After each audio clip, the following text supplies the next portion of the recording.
19లో ఓడిపోయినప్పుడు మా తెలంగాణ నాయకులు ఒకటే చెప్పారు, అమ్మా మా తెలంగాణలో ఉంటే నీ పరిస్థితి రాణించేవాళ్ళం కాదని చెప్పి.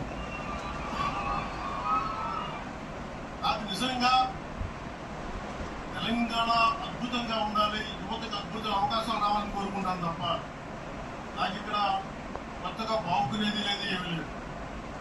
బెదిరించే వాళ్ళందరికీ కూడా చెప్తున్నాయి. నా ఇంటి ముందు ఎందుకు పెట్టారంటే ఎవరన్నా దాడి చేయాలంటే సంతోషంగా దాడి ఇదే నా ఇంటి అడ్రస్ అది తెలియదు. నాకు అలాంటి భయాలు లేవు. నాకు వాంఛన్ సార్లు కాలుమొక్త అనే ఉద్దేశం ఉంటే పార్టీ ఎందుకు పెడతామా? అంత భయపడే వాళ్ళంతా పార్టీ పెడతామా? ఇష్టానికి మాట్లాడితే మేము భయపడాలా? ఏ రోజున ఒక్క మాట మీకు కేసీఆర్ గారి గురించి కానీ ఇన్ని సంవత్సరాల్లో 12 సంవత్సరాల్లో ఒక్క తెలంగాణ నాయకుడిని ప్రభుత్వం ఏర్పాటు చేసినప్పటి నుంచి ఈ రోజు దాకా ఒక మాటల్లో ఇంకా మా వాళ్ళకి తిడతా ఉండేవాళ్ళు, నువ్వు మెత్తపడిపోయి ఏం మాట్లాడలేదు. అడగండి ఒకసారి, అందరి పేరు ఒక్కొక్కరు అడగండి.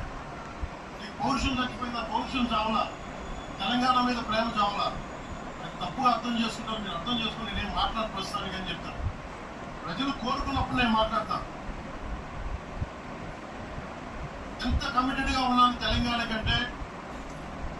జనసేన మా వాళ్ళందరూ ఎదురు చూస్తున్నారు తెలంగాణలో జనసేన ఎదగాలని.